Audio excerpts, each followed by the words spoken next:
very much, and I wish to second this group of amendments, which we as an independent group feel extremely strongly about, and I won't reiterate what my colleague Senator Mac Conghail has said. But in relation to the allowance, just to reiterate that there aren't actually guidelines for us as independent members. The guidelines that exist are same guidelines that exist for parties, and we are therefore interpreting those guidelines to exist for us. And we only got those guidelines on request.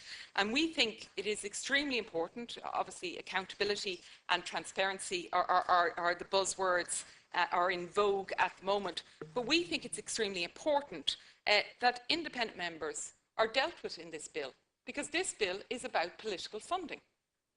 So we feel it is the appropriate space in which to actually also say how independent members are to be treated. And that's why we have put forward this amendment, having listened to the previous debate and the amendment that we put forward. So we've tried to come back and ensure that it is in line with the bill and what the bill hopes to achieve.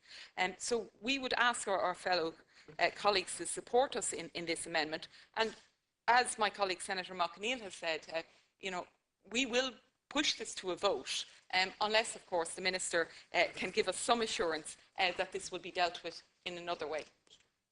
Pardon? Shouldn't be threatening the Minister. I am not in any way. I would never doubt. But I think it is. I didn't consider you a softie, Minister. She's just making a statement of intent, Minister. I'm making a statement, just a statement of intention. I think it is. Minister, as a group, we have put down this amendment. We have come under fire in the public eye. And we strongly believe it should be vouched. So I don't see why we should be under fire for this. As I've said at the previous stage, I've returned quite a large proportion of my allowance to the Minister for Finance. I think it is slightly unusual that I have to gift a cheque back to the Minister for Finance. I think there must be a better way of dealing with that, but that could be another day's discussion for us. And I also think with this amendment, it is to ensure that the Standards and Public Office Commission do have a remit in regard to the public money, and that they are equipped. Maybe it's not exactly the same rules as political parties, but there needs to be disclosure, there needs to be accountability. It's public money, and I think that's what the public expect. Thank you. Thank you. Senator Bradford. Thank you very much, Conghail.